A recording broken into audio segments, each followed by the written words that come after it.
केले बहुवसय अश्वत्थ सेवा आणि उपवास थोर धरली तुझी आशा तू दास झालासी रामचंद्र भगवान की जय.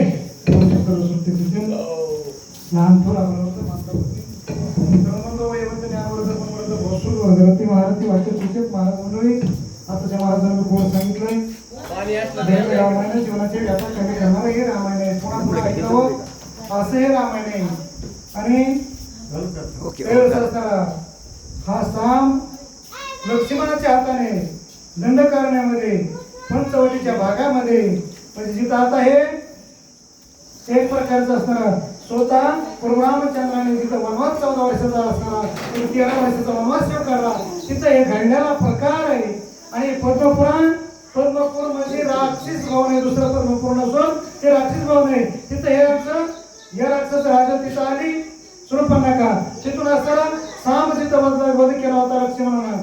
आणि हे साम मला वाटतं काही मुळावरच काय कोणाला माहिती कारण हा एक साम श्रीकृष्णाचा त्यानं आपलं कुळ नैनाट केलं आणि दुसरा साम हा असणारा राक्षस कुळाचा त्यानं स्वतः असणारा त्यानं सुद्धा राक्षस कुळाला असणारा एक प्रकारचा स्वतः संपुष्टात आणण्याचा सुरुवातीपासून पण कशामुळे जैसे ज्याचे कर्म तैसा फळ देतो विश्वाला तसं फळ असणारा त्याच्या नशिबात असतं. कोणी कोणाचं नायनाट करीत नसतं असं असणारा त्या ठिकाणी ही शूर्पणखा ज्यावेळेस आपल्या पोरापाशी आली त्यावेळेस असताना अनेक तुझ्यासाठी नवस केले सायास केले आटास केले आणि ह्याच्यात असताना मला या ठिकाणी दुःख नवस करून सुद्धा तुझ्यासाठी भोगावं लागतंय याचं कारण सांग मला. मुडद्याला कळून मोठ्या नांबरला पुरवून लागले तुझी यादे खुली मुख कमळाय मग तवा पाना सुटला की बाय हो सांब पर लोकाची वेला मग स्या बोला धरून हे बघा तुला पाहून असताना माझ्या हृदयाच्या ठिकाणी पणा येतोय. दूर कुठं असताना पंक्तरा गेलास माझी असणारी या ठिकाणी हाल बेहाल बघण्यासाठी आज तू बाळा या ठिकाणी नाहीस मी करू काय सांग ना बाळा असं असताना त्या सांभाळा कारण माता कशी असो पुत्र कसाही असो प्रेम मात्र मात्रच असतं. म्हणून बाळासाठी या सांभाळासाठी शूर्पणखा हंबरडा फोडून उभ्या काही रडू लागल्या. काहीचे विना पारे के मुखावर देव मुख हा कोणे बदिला बाळक थोडा दुःख बदली झाले मुखावर मुख असताना तोंडावर तोंड ठेवून शूर्पणखा आपल्या बाळासाठी पोटचा गोळा होता 9 महिने 9 दिवस उघरात वागिलेला होता. रक्ताचं पाणी करून नेत्राची ज्योत करून तळाचा पाळणा करून तिला असताना झोपलेलं बाळ होतं ते अंबरला फोडून असताना रडू लागले. तेव्हा तिला सावरायला कोणी नव्हतं. जाई तिच्या शून्य झाल्या होत्या. अशा अवस्थेमध्ये असताना शूर्पणखा अशी रडू लागली. तेव्हाच आपल्या बाळाला असताना पुन्हा करू लागली मिठ्या घालू लागली. पण काय होतंय कुणी सांगितलं आणि काय करूया कोणी केला पुत्र घाता त्यासी पाहावया निश्चित मन समस्त शोधित आणि ते रडून असतरी बेहोश झाली शूर्पणखा. आणि म्हणले आता रडून तरी काय व्हायचंय आता रडलं पाहिजे ज्याने माझ्या बाळाला मारलंय त्याचा असणारा सूर घेतला पाहिजे असा विचार शूर्पणखा करून आख्या असणारा त्या दंड करण्यामध्ये माझ्या पुत्राचा घात कोण करणार आहे त्याचा असणारा शोध घेऊ लागली. खडगा सहित धनुष्यबाण मणी देखील लक्ष्मण संभाजी हाती हाती संपूर्ण त्याचे भक्षण करीन मी. आणि ज्यावेळेस हा पुत्राचा घात दुसरा तिसरा कोणी केला नसून ज्यावेळेस असा एक वीर होता सूर होता धनुष्याला असताना बाण लावलेला होता पाठीमागे असताना तुळी होता हातामध्ये धनुष्य होतं असा वीर लक्ष्मण ज्याचं लक्ष आणि मन एका ठिकाणावर आहे असा लक्ष्मण त्या शूर्पणखेला पाहिला. आणि पाहिल्याबरोबर हा निश्चित असताना दुसऱ्याला कोणी सुद्धा वध केला नसेल माझ्या मुलाचा हाच असणार वीर असेल हा सूर असेल आणि त्यानंच माझा मुलगा मारला असेल असं लक्षणावरून चांगलं शूर्पणखेला सामबादीला करिता ध्यान धन्यवाद सावधान तरियाचे करिता सगळ्यात प्रसन्न बळ संपूर्ण समाज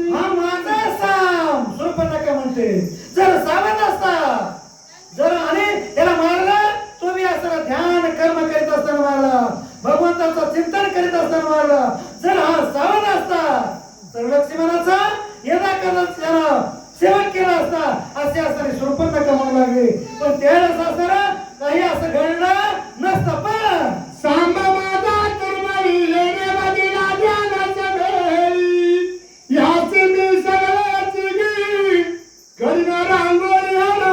सांब माझा तूर बळ्या. पण ध्यानस्थ असताना नामस्मरण करीत असताना लक्ष्मणाला मारला त्याचा सूर निघेल तरच मी राक्षसी नाही. कारण कोण माझा राक्षस आहे म्हणून असताना सूर घेण्यासाठी स्वतः असताना तिने निश्चय केला. एक प्रतिज्ञा केली. ती कशी? माझा सांबा बदिला येणे रांगो खरा तिकाची गराळे. ते तवना दिनवाने मारून नेणे त्या बाशी. माझा सांब माझा मुलगा पोटचा गोळा या लक्ष्मणाने मारलाय. मी खरला दुसऱ्याला घरानं सांगण्यासाठी जाते आता. पण जाता जाता असणार तिला वाटलं घरानं सांगण्याचं असणार त्यांना काय गरज आहे. मी राक्षसी आहे, बळवान आहे, श्रेष्ठ आहे, मी असणारी युद्ध करणारी म्हणून काय विचार केला. याच्या अंगी बळ संपूर्ण सबळ बळाचे लक्षण. डोळा दोन्ही शास्त्र नयन आणि नागचिन्ह बहसी. यावेळेस असताना हा बळवान पुरुष लक्ष्मण आणि एक प्रकारे 1000 डोळ्याचे चिन्ह त्याच्या दंडावर असताना उतरलेले आहेत. म्हणजे शेषाचा हा अवतार आहे. हे त्याच्या लक्षात असताना येऊ लागलं आणि मनामध्ये असताना त्याला बारकाईनं पाहावं लागली. पाहत असताना दिसतं तसं नसतं म्हणून असताना जग फसतं अशी अवस्था असताना त्या शूर्पणखेची होऊ लागली. डोळ्या माझी कुर्मा दृष्टी काही काळा नचले पृष्टी. शेषचरण चिन्ह पृष्टी आदृष्ट दृष्टी अंगवाना. पाहिल्याबरोबर असताना त्याच्या डोळ्यामध्ये असताना डोळे घालून बघ वाटत नव्हतं. लक्ष्मणाचा अवतार असा हा शेषाचा अवतार होता. शेषाचे चिन्ह त्याच्या अंगावर उमटलेले होते. अवतार एक पुरुष असताना होता हे त्याच्या लक्षात असताना पाहिजे तसं आलं नाही आणि काळालाही मिळवेल काळाही संपेल. जगात काळ काय आणि माता दिला पाय असा अवतार तो शेषाचा होता. पण तिच्या पाहिजे असं पूर्ण लक्षात आलं नाही. म्हणून याची बळ घेऊ जाता हा करीना माझ्या घरात. झळून मारावा सर्वता याची घंटावरी. याच्या समोर जाऊ याच्या बरोबर लढत बसू तर हा माझा घात केल्याशिवाय नाहीये. याच्यासाठी आपला असणारा जो खानदानाचं जे मुळ आहे त्याचा परिवेग याला दाखवला पाहिजे. कारण कुळ राक्षस आहे, कपट्याचं कुळ आहे. ती म्हणजे याचा छळ केला पाहिजे, याला षडयंत्र केलं पाहिजे. याच्यासाठी आपण कपट करूनच याचा शेवट केला पाहिजे. असं असताना तिने आपल्या खानदानाचा जो बीज होतो तो मंत्र बाहेर काढला. स्वरूप रूप्याचे सुंदर अलंकाराने मनोहर. वांग्याचा गजर उभी समोरच मित्रा. तिला असताना आपलं जे स्वरूप होतं ते बदललं. स्वरूप असताना दैदिप्यमान एखाद्या अप्सरासारखं दिसलं, रमेशसारखं असताना धरलं आणि दैदिप्यमान फुलं असताना डोक्याला घातले आणि अप्सरासारखी समोर येऊन लक्ष्मणाच्या उभा राहिले. लक्ष्मण शीर्ष फुलाला काही फळा गोंडाय. भोपळाचा प्रकरी घेतकीला नाव. डोळ्याची दलित तुडा मुखी विडा सुरंगा. पानाचा विडा मुखामध्ये घातलेला होत असणारे लाल बंद गेली असणारी पार कमरापर्यंत शेषासारखी नागासारखी असणारी फडी असणारी यांनी दिसू लागली आणि अशा अवस्थेमध्ये पुढे चालले तर सुगंध येईल अशी दैदिप्यमान अप्सरा उर्वशी रंभा असं रूप असणारा कुणा धरलं हे स्वरूपानं केलं. लक्ष्मणाच्या पुढे भरायली काय म्हणले. अंगी मधुवीची कांचोरी गळा हारळे कावळी. पाठीवर विनी मोकळी गोंडा दुखुरी सहिता. गोंडा असताना जसा त्या मंगळसूत्रामध्ये असतो तसा गोंडा असताना घरातले असताना काही धागा गेलेला होता. पाठीवर रोळत होता.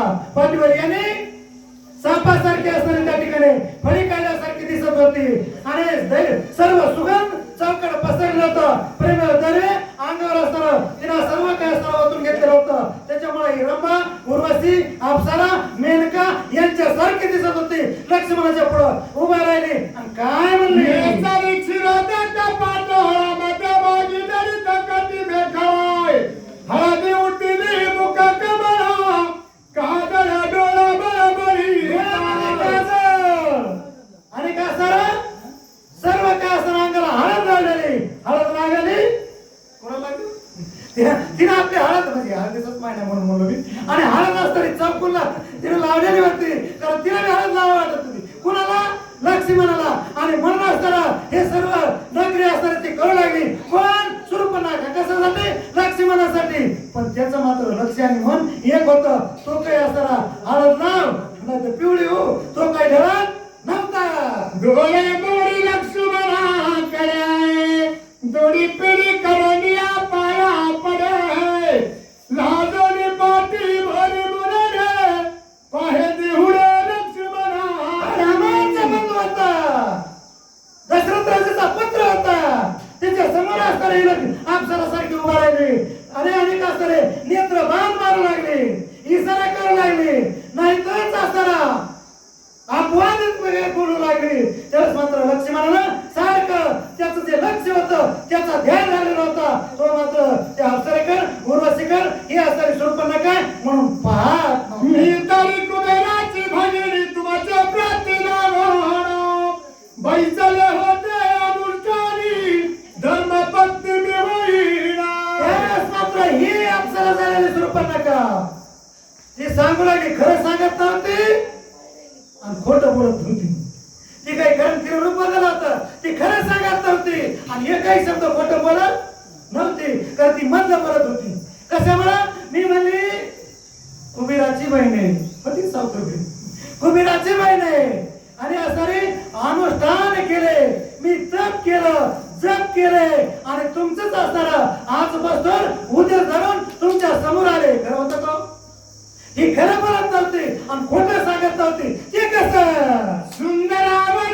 डोळ्याचे परिणाम होते लक्ष्मणाची राक्षस येती कपटवीची विश्वासाची रामाचं ध्यान रामाचं भजन रामाचं चिंतन रामाचे संस्कार आणि रामाची शिकवण ही असणारे लक्ष्मणाच्या ध्यानात होते त्यावेळेस असणाऱ्या लक्ष्मणाला सांगितलं तुझ्या पुढे अप्सरा येईल तुझ्या पुढे राक्षस येतील तुझ्या पुढे अनेक असणारा नाग डोळे मोडीत एक प्रकारचा असणारा नाही तो इतिहास असणारा घडून येईल यावेळेस लक्ष्मणा तुझं मन ढळून घेऊ नको हे रामाची शिकवण रामाचे संस्कार लक्ष्मणाच्या लक्षात आलं कारण त्याचं लक्ष आणि मन ध्यान होता म्हणून लक्षात आलं त्यानं ती स्त्री समोर आली का तिला माय मनात मानलं आणि म्हणून त्याचं चित्त नाही घडलं काय घडलं ती घेवोनिया कमळ माय घालवाने लक्ष्मणाच्या गळा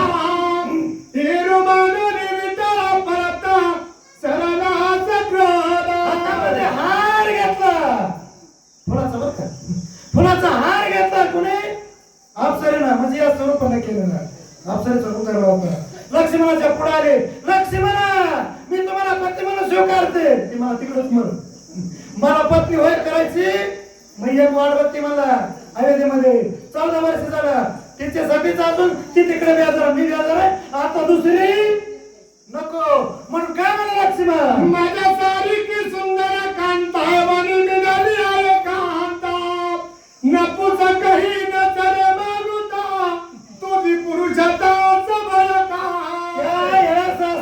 तू अजिबात लक्ष्मणाने तुम्ही दुसरा विचार करो नका मी तुमचा स्वीकार करते गळ्यात हार घालते पती म्हणून असताना पती परमेश्वर माझी व्हा लक्ष्मणाला सांगितलं हे अजिबात घडणार नाहीये तू हे असला आटास करू नको माझं लक्ष इंद्रजित आहे आणि माझा वनवास हे ध्याय आणि रामाची सेवा हा माझा असा भक्ती दारवंट आहे याच्यामुळे याच्या सोडून मी दुसरं काही करणार नाहीये तू मात्र हा असला तास करू नको लक्ष्मण सुधरून सांगितलं पण ऐकत ते राक्षस कसले म्हणून काय करू सुरू तुझी केवळ चरणदासी सेवा करीन हरणीची शरण करू पर्णाची देशी शंका मानसी प्रकारची मनामध्ये शंका धरवला लक्ष्मणा मी तुमच्या चरणाची दासी होईल तुमच्या दासीचे दास करून ठेवा आशीर्वाद ठेवा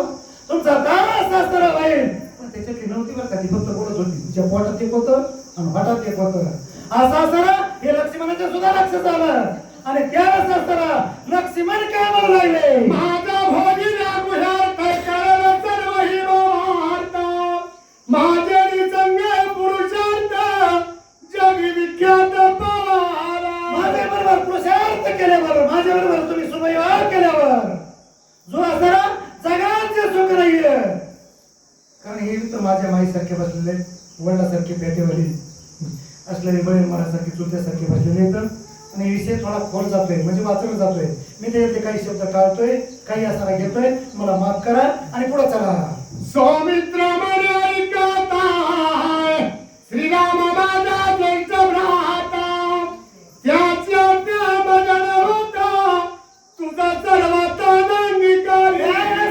लक्ष्मणाला सांगितलं हे असतं अप्सरे मी रामाचा अंकित आहे रामाचा दूत आहे दशरथराजाच्या कुळाचा मला पुरुष आहे मी असा रामाची आज्ञा मोडीत नाही जो होय माझा आनंद आहे शरण त्याची निवारी मी जन्म म्हणणार मी रामाला शरण आहे त्याची आज्ञा मी म्हणणार नाही म्हणून श्रीराम देवचा बंधुत्व कैसा कोणा पुरुषार्थ कैसी दशाय समोर नाव रामाचा मार्गाची त्याचा पुसाता या शास्त्रा हा रामाची आज्ञा वाचून तुम्ही जर माझ्या बरोबर सुविवाह करीत नसता रामाची आज्ञा आणण्यासाठी काय करणार असे भाऊ म्हणून ते मला रामाची आज्ञा मी आणते तुम्हाला जायची गरज नाहीये कारण काय गंधर्व विवाह करायचं होतं तिला कारण हा गॅटकिंग लग्न करायचं होतं गंधर्व विवाह म्हणजे म्हणून तिला वाटलं पटकन व्हावा हे कोरोनाच्या काळात लय होऊन गेले आता लय जड झालं पण तसं असताना हा तिला